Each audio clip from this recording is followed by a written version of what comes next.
O Servizo de Oftalmoloxía do Hospital de Conxo tivo un 55,7% máis de actividade cirúrxica e preto de 35.000 primeiras consultas no 2025 tamén na área sanitaria. O conselleiro de Sanidade destacou o carácter punteiro desta área. O conselleiro de Sanidade Antonio Gómez Camaño visitou esta mañá o Servizo de Oftalmoloxía do Hospital de Conxo. Nese escenario recalcou o carácter punteiro desta especialidade na área sanitaria de Santiago Barbanza. Afirmou que nos últimos 4 anos incrementouse a actividade cirúrxica nun 55,7% e só no 2025 atendeu preto de 35.000 primeiras consultas. Servicio de moitísima calidade en todos os aspectos, tanto desde a perspectiva asistencial como en docencia e investigación, ¿no? Este aumento da actividade pues, se asocia tamén a unha disminución dos tempos de espera, ¿no? Para a primeira consulta que pasou de 35 días a 22 días na actualidade, ¿no? Bueno, como se fai isto? Pois traballando moito e traballando ben, ¿no? Liderazgo, insisto, xestión por parte da Xefatura de Servicio, tamén o que é o compromiso dos profesionais sanitarios, ¿no? Que traballan no mismo, ¿no?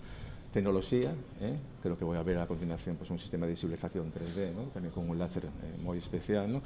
A incorporación e innovación que hai na medicina continuamente, en este caso tamén unha racional utilización da telemedicina, ¿no? Que para facer o cribado de actividade natal. Destacou a actividade cirúrxica que houbo en oftalmoloxía, 4.500 intervencións de cataratas, 470 vitrectomías, 240 intervencións de glaucoma e 110 trasplantes de tecidos oculares.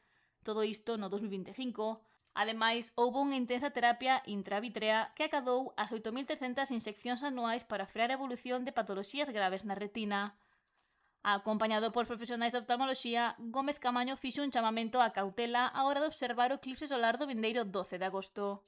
Con unha palabra, que é prudencia, e con acción, é protexer pois, a saúde ocular, non mirar directamente ao sol. Non? En caso de que queras mirar, tens que utilizar unhas gafas que estean homologadas, non? Con a certificación da ISO 12312/2. Se vas a facelo a través de pois, unha cámara ou a través de uns prismáticos, pois, tens que ter os filtros correspondientes, non? E insisto, se aparece cualquier síntoma, pois, acudir pois, a un médico para que se te evalúe rapidamente a posibilidade de unha lesión.